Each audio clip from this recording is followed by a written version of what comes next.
Halo guys, Happy Sunday. Bersama Ko Yongki dan hari ini ada yang baru loh.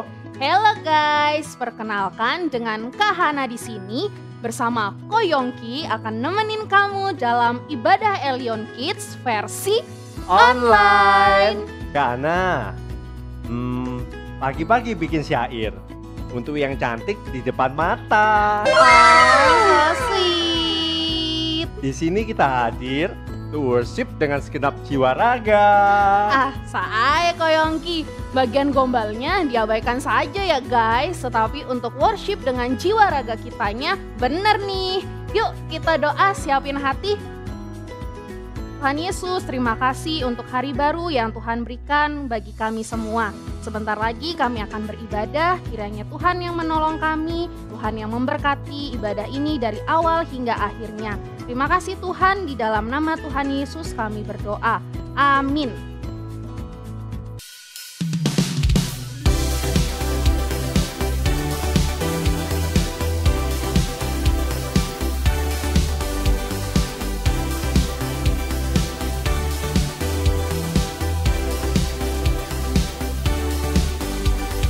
Ku mau bernyanyi lagu baru bagimu.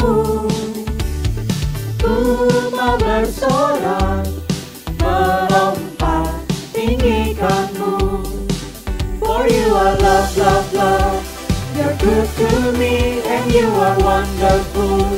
Eternally and I will love, love, love. As you love me and I will sing your praise. Eternally, kau yang terbaik, melodi di hatiku.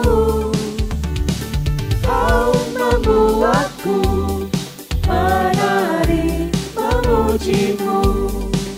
For you are love, love, love. You're good to me and you are wonderful. Eternally, and I will love, love, love. As you love me, and I will sing your praise eternally.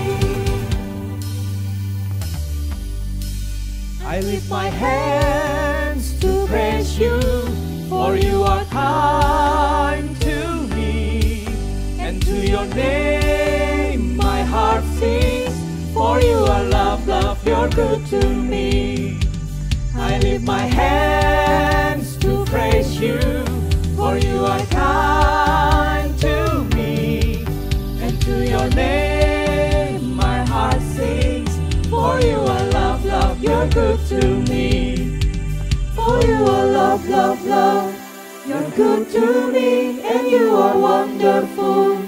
Eternally, and I will love, love, love.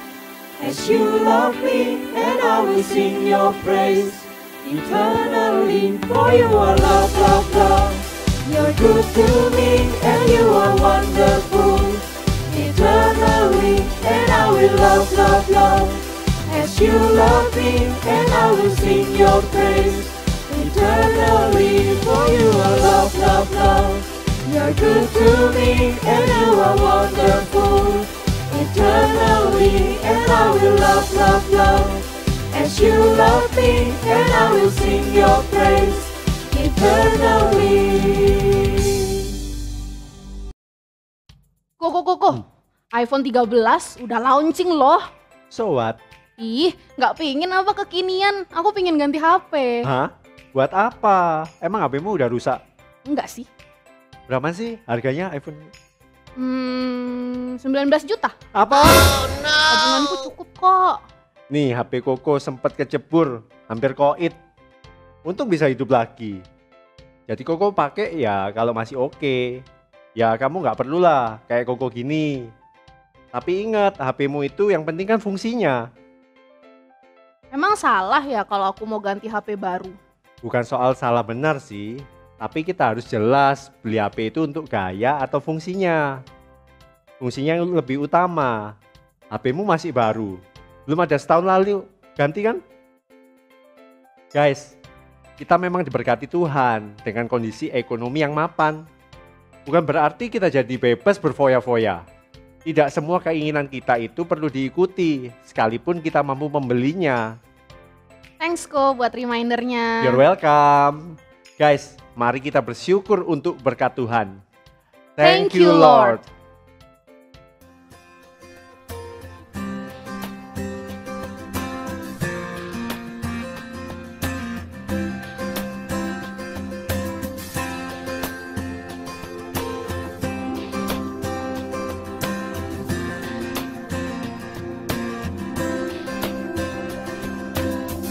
I come before you today,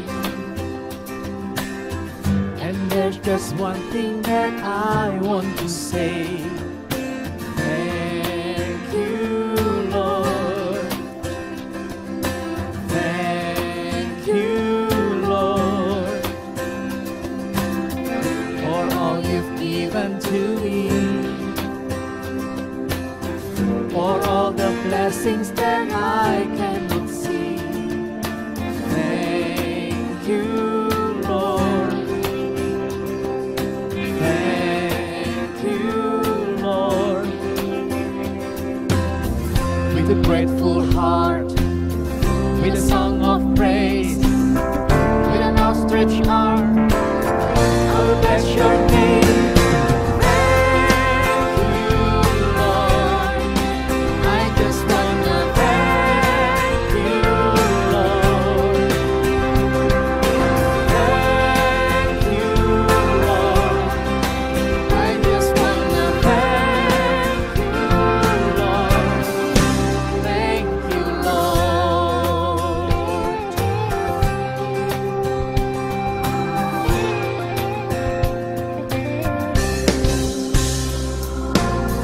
For all you've done in my life, you took my darkness and gave me your light. Thank you, Lord. Thank you, Lord. You took my sin and my shame. You took my sickness and healed all my pain. Thank you, Lord. Thank you, Lord. With a grateful heart, with a song of praise, with an outstretched arm, I'll bless your name. Thank you, Lord. I just wanna thank you, Lord. Thank you, Lord. I just wanna thank you, Lord. Thank you, Lord. I just wanna thank you, Lord. Thank you, Lord. I just wanna thank you, Lord. Thank you, Lord.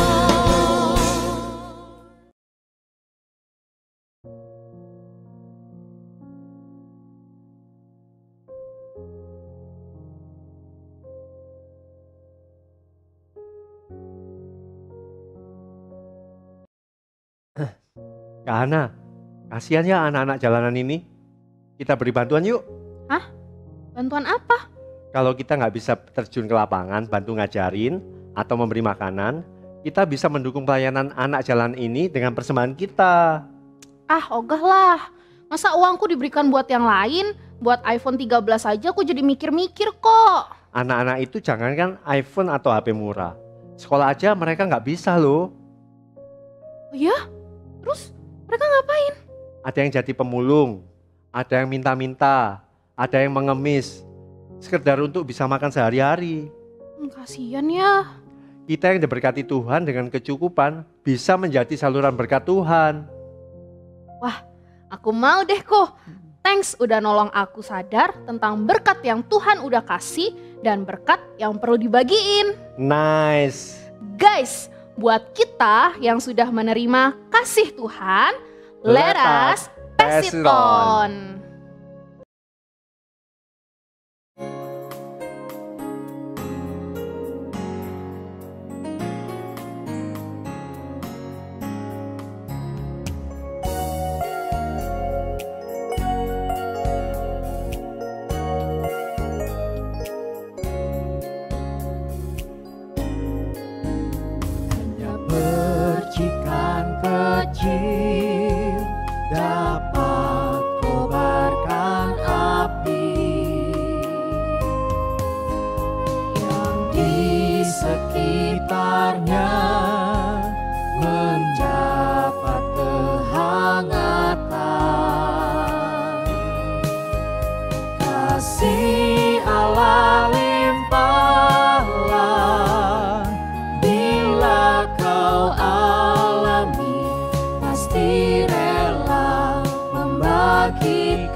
pada semua orang. Indahnya musim semi yang penuh hidup baru. Bukan bernyanyi, tunas bunga kan mekar. Kasih Allah besarlah, bila kau dapatkan, pasti kau mau memuji Dia, sebarkan kasih-Nya. Terimalah hai kawanku, senang yang ku dapatkan. Sandarlah padanya di mana kau berada. Ku mau memasyurkannya pada seluruh bangsa, bahwa ku dapat kasih-Nya, ku mau masyurkannya.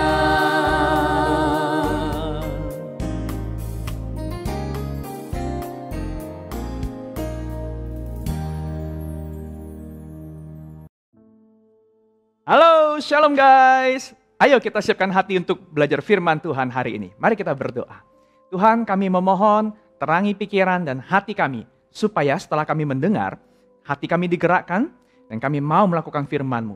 Kami berdoa di dalam nama Tuhan Yesus. Amin. Guys, kamu pernah tahu ungkapan yang bilang, you are what you think. Nah, jadi ungkapan ini mau bilang, semakin kita tahu apa yang benar, pikiran kita benar, maka mestinya perilaku kita juga akan ikut benar. Karena you are what you think. Mestinya ya, kalau ini betul begitu, berarti semakin kita ini besar, kan kita semakin banyak belajar nih. Dengar khotbah, ya, baca Alkitab, berarti mestinya hidup kita akan otomatis makin serupa Yesus dong. Tapi apakah betul kayak begitu? Kamu pernah nggak ngalamin ada yang namanya gap atau perbedaan ya, antara apa yang kamu tahu dan apa yang kamu lakukan? Kita tahu yang baik, tapi ternyata kita nggak melakukan apa yang kita tahu baik itu. Pernah nggak kamu ngalami pengalaman habis ikut retreat di malam puncak KKR, lalu kamu dengar firman Tuhan yang mungkin membuat pikiranmu, hatimu berkobar-kobar, dan kamu berkata, oh Tuhan Yesus, mulai hari ini aku mau berubah. Aku mau jadi anak yang mengasihi-Mu. Wah, lalu besoknya selesai retreat ya, kita bangun itu dengan tekad yang menyala-nyala. Tapi belum juga 1 minggu, kita balik lagi tuh ke hidup yang lama. Tekad kita sudah kempes ya, akhirnya kita gagal dan kita ngulangi lagi kesalahan yang lama. Apa sih yang salah? Apakah karena kamu lupa? Apakah karena kamu kurang mikir dengan keras? Pasti bukan karena itu. Nah, ini ada kisah yang lebih menyedihkan lagi ya. Ada satu orang anak nih dari Tiongkok, namanya Xiao Wang. Jadi dia 10 tahun, dia sekarang sudah cacat karena dia menjual 1 ginjalnya. Apa yang terjadi? Rupanya, kamu tahu kan sekarang kan lagi launching HP baru nih, iPhone 13 ya, iPhone 13. Nah, ini Xiao Wang ini adalah fansnya Apple, produk iPhone. Tapi 10 tahun yang lalu, waktu itu iPhone 4 itu baru launching. Nah, dia pengen beli tuh, karena iPhone ya, itu adalah simbol status. Wow, di sekolahnya Xiao Wang di Tiongkok ya waktu itu ya. Tapi keluarganya Wang ini miskin, nggak punya uang dan nggak mampu memberikan ponsel itu. Akhirnya kamu tahu, Xiao Wang itu kemudian memutuskan untuk menjual 1 ginjalnya demi membeli gadget yang paling keren waktu itu.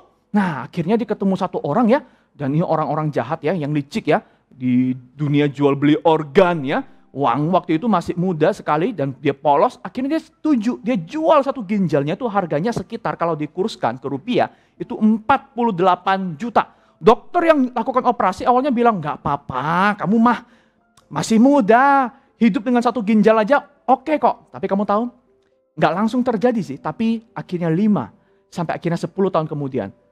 Wang waktu itu umur 25 tahun, dia akhirnya cacat permanen. 10 tahun kemudian mana iPhone 4-nya? Ya sudah rusak, sudah ganti lagi, iPhone keluar baru terus ya. Tapi dia sudah terlanjur menjual. Apa karena dia nggak tahu? Dia tahu loh bahwa organ tubuh itu lebih mahal, nggak bisa ya dibandingkan dengan iPhone, tapi toh dia menjual iPhone-nya. Teman-teman, kita ini sering kali ya tahu apa yang baik, tapi kenapa kita nggak bisa melakukan apa yang baik? Apa yang salah? Kita kurang mikir? No. Jawabannya justru adalah karena kita ini makhluk yang bukan cuma isinya pikiran. Justru firman Tuhan ngasih tahu, karena kamu sebenarnya bukan you are what you think. Kalau begitu apa dong?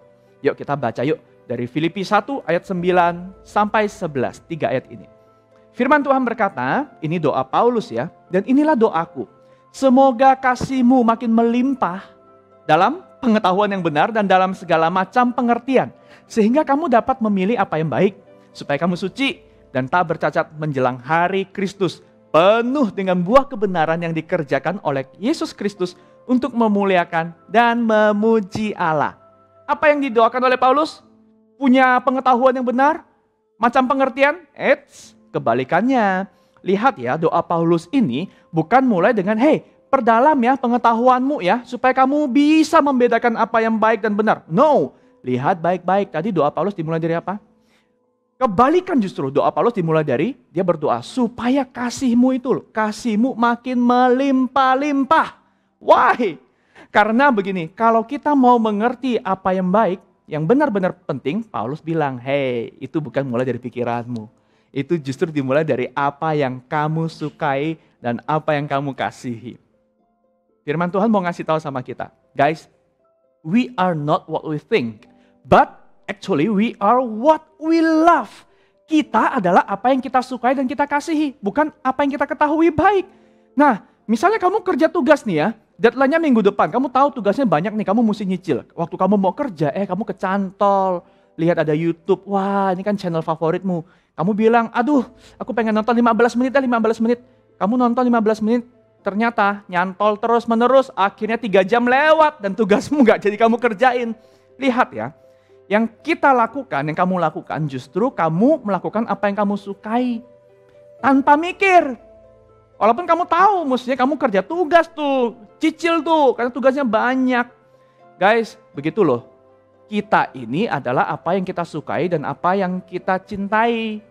Kalau kita sudah suka sesuatu, kita nggak pakai mikir lagi. Kita akan lakukan itu nyaris otomatis. Itu yang disebut kita second nature. Kamu tahu nature ya? Kalau nature itu misalnya sesuatu yang sudah kita lakukan alami ya, sudah nggak pakai mikir lagi. Itu otomatis. Misalnya nih, bernafas. Kamu nggak akan mikir kan? Aku sudah tahan nafas 5 detik nih. Oke, sekarang waktunya bernafas. Enggak. Untuk bernafas, kita nggak pakai mikir. Berkedip juga begitu. Berkedip itu otomatis terjadi. Kita nggak pakai mikir. Itu kita lakukan secara alamiah. Tahu nggak? Bahwa sesuatu yang kita sukain, kita itu akan lakukan juga secara alamiah. Dan itu menjadi natur alamiah kita yang kedua atau second nature. Kita akan lakukan apapun yang kita sukai seperti kita bernafas dan berkedip. Nggak pakai mikir. Dan apa yang kita sukai, yang terus kita lakukan, itulah nanti jadinya karakter dan identitas kita. Guys, hari ini aku mau tunjukkan tentang apa yang Tuhan Yesus lakukan, yang Yesus juga gumulkan sebagai manusia. Nah, Matius 26 ini bercerita tentang Yesus yang bergumul di Taman Getsemani. Ini, kita langsung lihat ayat 39 dan 41 ya. Yesus yang ketakutan, dan dia maju sedikit, lalu dia sujud dan dia berdoa katanya. Ya Bapakku, jikalau sekiranya mungkin, biarlah cawan ini lalu daripadaku. Tapi janganlah seperti yang ku kehendaki, melainkan seperti yang engkau kehendaki. Lalu ayat 41, dia berkata pada murid-muridnya, berjaga-jagalah dan berdoalah, supaya kamu jangan jatuh ke dalam pencobaan. Roh memang penurut, tetapi daging lemah.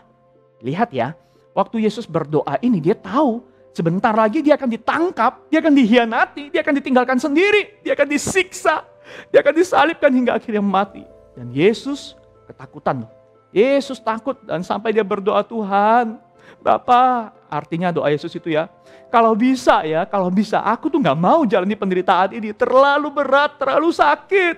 Loh kok doanya kayak begitu? Memangnya Yesus nggak tahu tujuan dia jadi manusia apa? Ya tahulah, dia nggak lupa. Akan tetapi, lihat ya, kita manusia, Yesus juga manusia, dia merasakan perasaan takut, mencekam, sedih. Yang kita nggak mau susah kan? Tapi doa Yesus nggak berhenti di sana loh. Yesus melanjutkan, tetapi Bapa, jangan seperti yang ku kehendaki, melainkan seperti yang engkau kehendaki.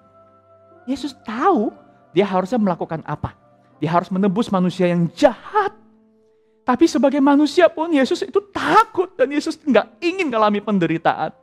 Tapi pada akhirnya guys, yang membuat Yesus akhirnya memilih melakukan karya penebusan yang sangat tidak enak adalah karena dia cinta Bapa lebih daripada dia takut. Dia lebih cinta kepada Bapa dan cinta kepada manusia lebih daripada dia takut. Dia tahu, aduh ini gak enak nih, aduh paling enak itu mestinya ya, aku pakai kuasaku, ku habisin nih orang-orang jahat ini. Tapi guys, Yesus mencintai Bapa sehingga dia memilih melakukan apa yang dia sukai. Apa yang Bapa sukai, Yesus juga sukai. Apa yang Bapa cintai, Yesus juga cintai. Mereka satu hati. We are what we love. We are not what we think only. Ada cerita tentang satu anak ya, yang Koko tahu, anak remaja dulu ya. Dia cerita, aku ini ada satu hal yang aku paling takut, yaitu aku takut sama yang namanya kecoa. Ya. Nah, suatu kali dia menemukan bahwa mamanya itu di kamar mandi itu teriak-teriak. Ternyata apa? Mamanya itu juga takut kecoa. Dan di kamar mandi itu ada seekor kecoa. Mamanya teriak-teriak manggil nama anak itu, tolong kok, tolong. Kamu tahu apa yang anak ini lakukan? Dia juga takut kecoa kan? Apakah dia juga ikut teriak? Wah. Enggak. Apa yang dia lakukan? Dia langsung masuk ke kamar mandi, dia ambil sapu dan dia bunuh kecoanya. Padahal biasanya kalau lihat kecoa dia juga lari dan dia takut duluan teriak-teriak. Tapi hari itu demi apa coba? Dia berani menghampiri kecoa itu dan dia bunuh kecoa itu. Bukan karena dia nggak takut, dia masih takut. Tapi karena dia sayang, dia mencintai mamanya. Sehingga perasaan itu yang justru mendorong dia melakukan, nggak pakai mikir. Kalau misalnya kita ketemu sesuatu yang kita nggak suka, yang kita takut ya, kita mikir berkali-kali kenapa aku harus maju, memangnya nggak ada orang lain. Resikonya apa? Kita banyak mikir. Tapi begitu kita suka pada sesuatu, kita justru nggak mikir. Because we are what we love. That's why Paulus berdoa dan firman Tuhan ngasih tahu sama kita. Kalau kamu mau punya hidup yang berubah teman-teman, kamu bukan mulai dari apa yang kamu tahu. Kamu mulai dari memeriksa apa sih yang sebenarnya kamu suka dan kamu sayangi. Kalau begitu ya, bagaimana sih kita bisa mengubah apa yang kita suka dan kita kasihi? Kita sudah tahu apa yang benar kan? Kuncinya begini, satu saja kuncinya. Kita mulai dengan membangun satu kebiasaan baru. Lakukan satu kebiasaan baru sampai kebiasaan itu menjadi sesuatu yang alamiah. Dan kita lakukan tanpa kita perlu mikir panjang lagi. Tapi untuk memulai sesuatu yang baru itu nggak gampang. Dan untuk bisa melakukan itu, kita perlu lakukan itu bersama-sama. Jangan sendirian. Lakukan dalam komunitas. Komunitas itu bisa keluarga ya, bisa teman-teman, bisa orang tuamu. Ya, termasuk lingkungan gereja ini guys. Ini penting banget. Why? Nah, aku mau tutup dengan sebuah cerita begini ya. Ada cerita sejarah tentang seorang pangeran di Belgia pada abad ke-14 bernama Reinald III ya. Dia itu berselisih dengan saudara kandungnya, Edward ya. Sehingga malah Edward, saudaranya itu memberontak terhadap dia. Sehingga ketika dia memberontak ya, Edward itu justru ya dikudeta ya, dihianati dan dimasukkan ke dalam penjara. Tapi uniknya penjara itu ya, itu ada pintunya, ada jendelanya, dan Edward itu ngomong, "Hei saudaraku Reinhard, kalau kamu bisa keluar dari penjara ini, aku akan kembalikan semua harta dan tahta kerajaan kepadamu." Nah, kamu tahu nggak? Edward itu bahkan nggak mengunci pintu loh. Pintu penjara itu nggak dikunci. Nah makanya dia bilang kalau kamu bisa keluar aja, aku balikin deh.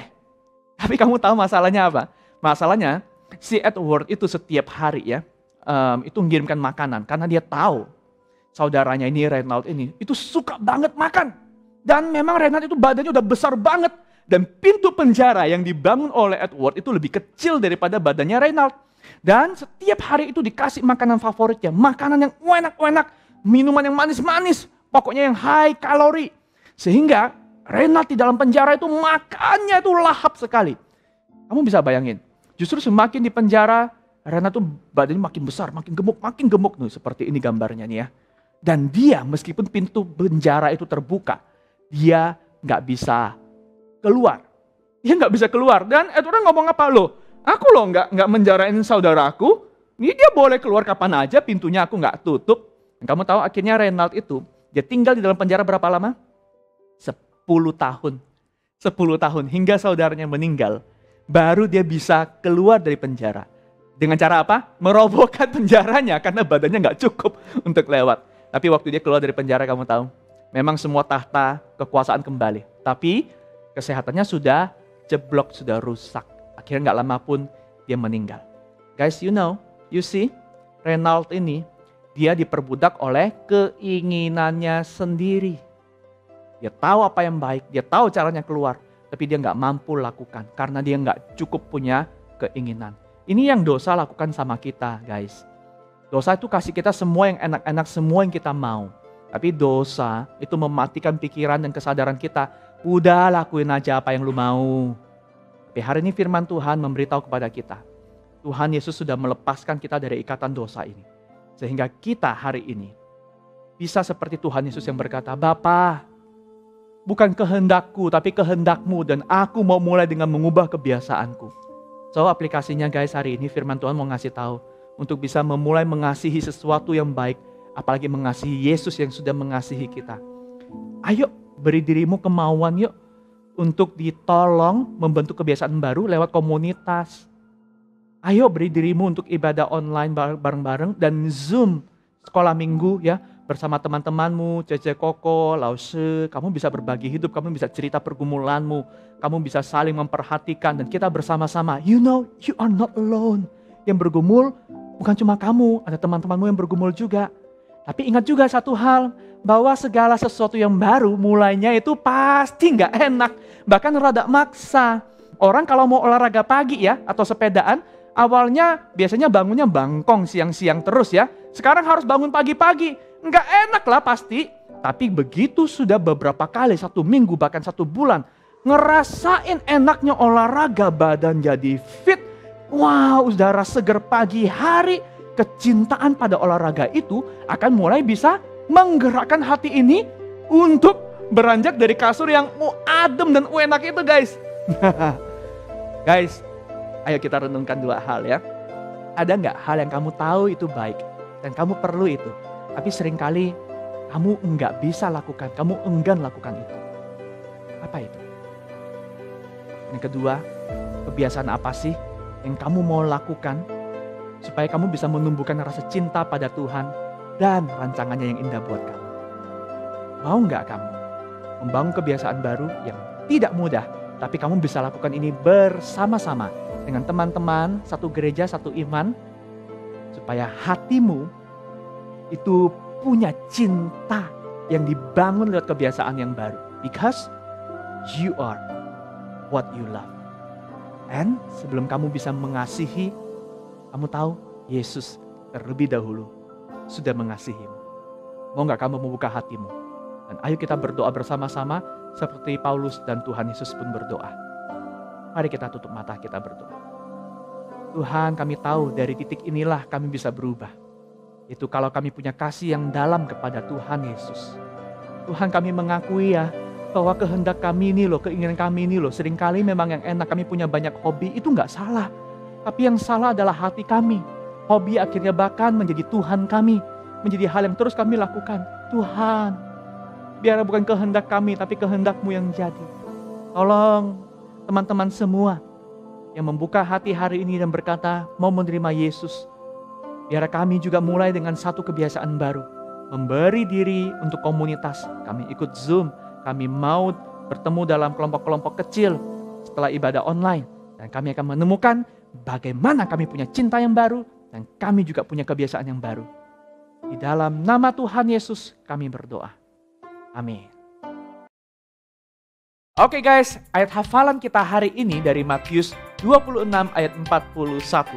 Berjaga-jagalah dan berdoalah, supaya kamu jangan jatuh ke dalam pencobaan. Roh memang penurut, tetapi daging lemah. Maka itu guys, mari kita memberikan hati kita, diri kita untuk selalu ditolong membentuk kebiasaan baru di dalam komunitas. Because you are what you love. Nah sekarang kita akan juga memberikan persembahan. Mari siapkan persembahanmu, berikan persembahanmu. Kita persembahkan apa yang Tuhan sudah terlebih dahulu berikan kepada kita. Oke? God bless you.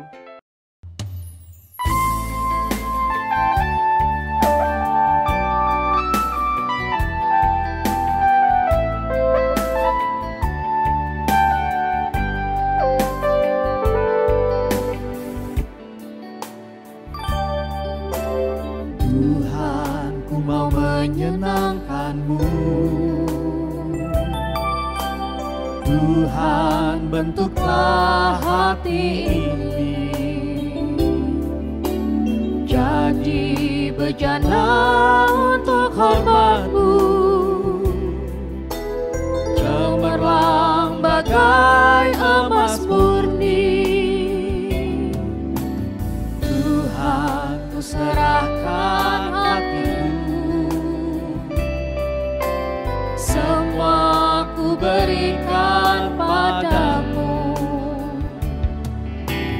Kuduskan hingga tulus selalu, agar aku menyenangkan-Mu, menyenangkan-Mu, senangkan-Mu. Hanya itu kerinduanku,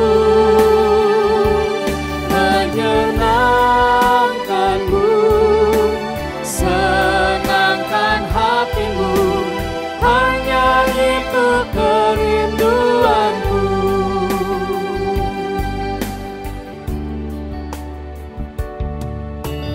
Tuhan, ku serahkan hati-Mu, semua ku berikan padamu. Kuduskan hingga tulus selalu, agar aku menyenangkan-Mu, menyenangkan-Mu, senangkan-Mu. Hanya itu kerinduanku, menyenangkan-Mu, senangkan hati-Mu. Hanya itu kerinduanku, menyenangkan-Mu, senangkan-Mu. Hanya itu kerinduanku, menyenangkan-Mu, senangkan hati-Mu. Hanya itu kerinduanku, hanya itu kerinduanku.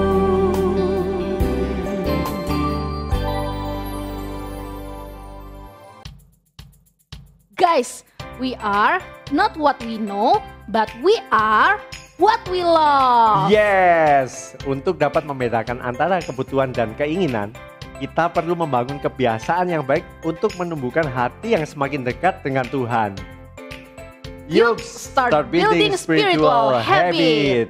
Sampai di sini ibadah kita hari ini. See you again next week di ibadah Elion Kids versi online. Bye.